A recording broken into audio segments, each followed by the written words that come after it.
Jadi al-aslu fil ibadah, asalnya sebuah ibadah adalah tahrim atau al-mana' atau dilarang, kecuali ada dalil yang menunjukkan masyru'nya, disyariatkannya ibadah tersebut. Kalau tidak ada masyru'nya, disyariatkannya, maka kembali dia ke hukum asal, yaitu apa? Dilarang. Ketika sebuah ibadah tidak ada dalilnya dalam teknis demikian oleh Rasul SAW, kemudian dipaksakan, jadilah ibadah tersebut justru bukannya mendapatkan pahala seseorang yang melakukannya, malah mendapatkan dosa, bid'ah. Itu bid'ah. Dan bagaimana menghukumi sebuah hal menjadi bid'ah, ini hal yang telah kita jelaskan di pertemuan kemarin. Hari ini kita ulang. Rumus menghukum sesuatu menjadi bid'ah atau tidak. Lihat pada hal tersebut, pada ibadah tersebut. Yang pertama apa? Apakah Rasul SAW mampu melakukannya? Yang kedua apa? Kondisi, lihat, ada nggak kondisi yang menuntut Rasul SAW untuk melakukan hal tersebut? Kondisinya tepat nggak dan lain-lain. Oke? Setelah semua itu, yang ketiga apa? Adakah riwayat, kabar yang mengatakan bahwa Rasul SAW melakukan begitu? 3 rumus ini untuk menghukum sesuatu. Terapkan. Misalnya kemarin kita katakan membaca Al-Fatihah, mengirimnya untuk yang telah meninggal. Al-Fatihah ya akhi, surat yang mulia, surat diantara surat-surat yang ada di dalam kitabullah, dan surat yang paling mulia salah satunya adalah Al-Fatihah nih. Saya tahu kemuliaan Al-Fatihah. Ibnu Qayyim Al-Jauziyah rahimahullah berkata di Madarijus Salikin, Allah Subhanahu wa taala turunkan ke atas bumi ini ratusan kitab. Ratusan kitab. Ya? Kitab ini dibawanya oleh Rasul. Kitab dibawanya oleh Rasul.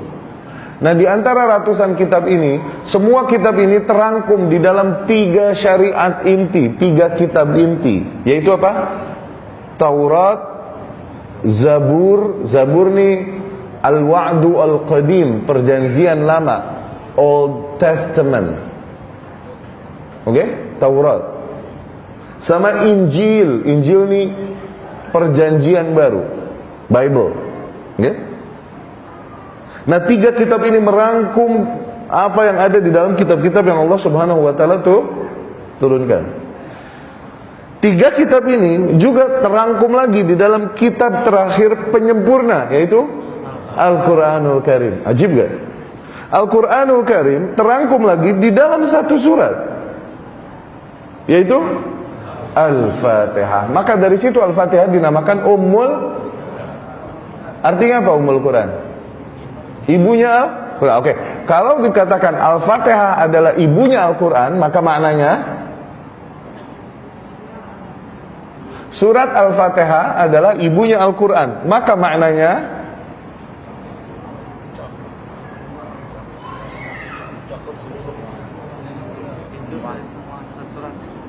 lebih gamblang dong, yang gamblang, enak. Kalau dikatakan Al-Fatihah, surat Al-Fatihah adalah ibunya Al-Quran, maka maknanya surat-surat yang lain anaknya dia. Kan dia emaknya. Iya dong.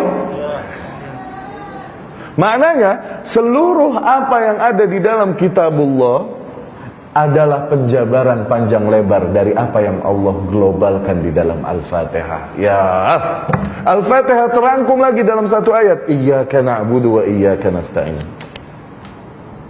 Jadi Al-Fatihah mulia nggak? Oke, mengirimi Al-Fatihah buat yang sudah meninggal, transfer Al-Fatihah transfer Al-Fatihah. Hukumi dengan rumus tadi. Rasul mampu nggak melakukannya? Yani kira-kira Rasul mampu nggak baca surat Al-Fatihah? Jangan kurang ajar. Setelah itu, Rasul SAW kira-kira ada nggak kondisi yang menuntutnya? Kira-kira ada nggak manusia-manusia yang pantaslah Rasul kirimkan untuk mereka Al-Fatihah?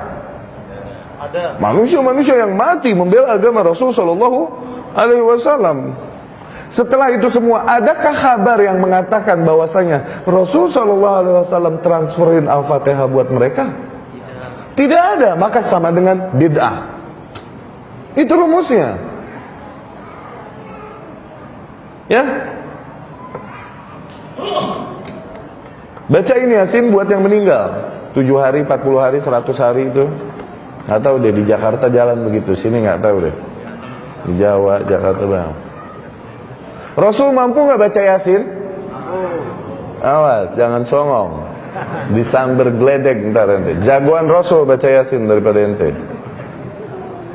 Ada nggak kira-kira orang yang mati di zaman Rasul yang pantaslah Rasul Yasinin di hari ke-7, hari 40, hari 100? Ada gak? Setelah itu semua, apakah Rasul Yasinan? Apakah Rasul mengalami malam Jumat dalam hidupnya? Berkali-kali. Tentu. Apakah Rasul Yasinan malam Jumat? Itu rumus, hafalin di luar kepala. Hafalkan benar-benar hafal. Di luar kepala, yakni di dalam hati, supaya nggak lupa.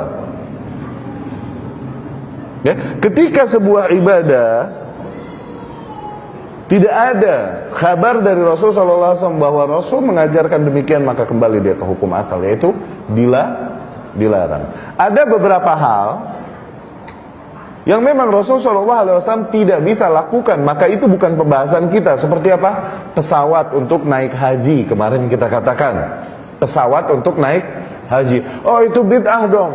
Kalau mau ngikutin Rasul, ente haji harusnya naik onta aja, nyampe laut ente berenang sana sampai Jeddah. Ya, nih Rasul SAW bisa nggak bikin pesawat? Emang nggak bisa, ya udah, bukan pembahasan kita. Yang jadi pembahasan kita sesuatu bid'ah atau enggak ini hal-hal yang mampu Rasul lakukan tapi tidak dilakukannya. Itu kan mik untuk berceramah, berkhutbah, bid'ah enggak? Rasul mampu nggak bikin? Nggak mampu. Mengapa kau tuntut? Maka bukan pembahasan kita. Dan ada beberapa hal, kemarin kita telah ceritakan juga supaya menyempurnakan faidah pada hari ini. Ada beberapa hal yang dimana Rasul SAW mampu melakukannya namun belum dilakukan. Karena apa? Kondisi pada saat itu belum tepat. Syarat yang kedua tadi, kondisi. Oke? Contoh misalnya membangun Ka'bah itu. Ka'bah pada zaman Rasul SAW itu kecil, tidak sesuai dengan pondasinya Nabi Ibrahim alaihissalam yang besar, Ka'bah. Pada zaman-zaman setelah Nabi Ibrahim alaihissalam, kemudian Ka'bah tersebut roboh, hancur, dan bangsa Quraisy patungan membangun Ka'bah, fulusnya kurang. Akhirnya mereka bikin namun lebih kecil dari bentuk yang dibuat oleh Ibrahim alaihissalam. Lebih kecil lah mereka. Kemudian Nabi Muhammad SAW berkata kepada Ummul Mukminin Aisyah radhiyallahu anha, waktu Rasul ngomong, kedengeranlah sama Abdullah ibn Zubair ibnu Awam radhiyallahu anhu majmain. Abdullah ibn Zubair ini ponakan ya Aisyah radhiyallahu anha. Abdullah ibn Zubair kan nikah sama Asma bintu Abi Bakar, Aisyah bintu Abi Bakar. Maka Aisyah ini khalehnya, tantenya. Aku mendengar Rasul berkata kepada Ummul Mukminin Aisyah radhiyallahu anha, "Laula hidthanu qaumiki bi kufr lahadamtul Ka'bah wa banaituha ala qawaid Ibrahim." Kalau bukan karena umatmu baru kufur kemarin, yakni baru Islam.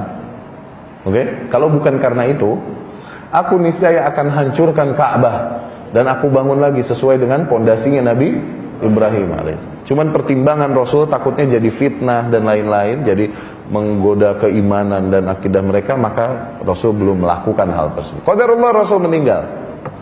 Sampailah kepada masa pemerintahannya Abdullah ibn Zubair pasca masa Khulafaur Rasyidin.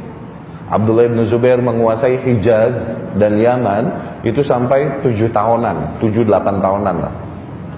Kemudian dia dengan pasukannya melakukanlah niat Rasul itu, dihancurkannya Ka'bah, kemudian dibangun lagi sesuai dengan fondasi Ibrahim. Tentunya awalnya mereka takut, namun ada satu orang yang nekat di antara pasukan Abdullah bin Zubair. Dia naik ke atas Ka'bah, kemudian dia mulai copot satu batu, terus dibuang. Terus mereka bengong nungguin, ada apa nih? Soalnya yang sebelum-sebelumnya begitu terus mampir burung ababil itu. Jadi mereka takut.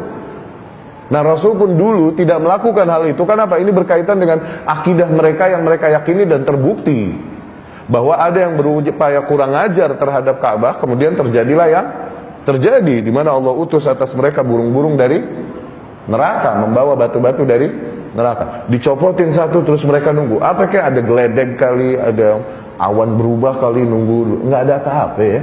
Dan mereka berdoa, ya Rabbi, kami menginginkan kebaikan, kami bertujuan baik, kami berdoa. Copotin lagi, nggak ada. Copotin lagi, nggak ada. Akhirnya semuanya turun, dibongkarlah Ka'bah, dibangun lagi besar. Oke? Bukan oleh Rasul. Bid'ah nggak? Tidak.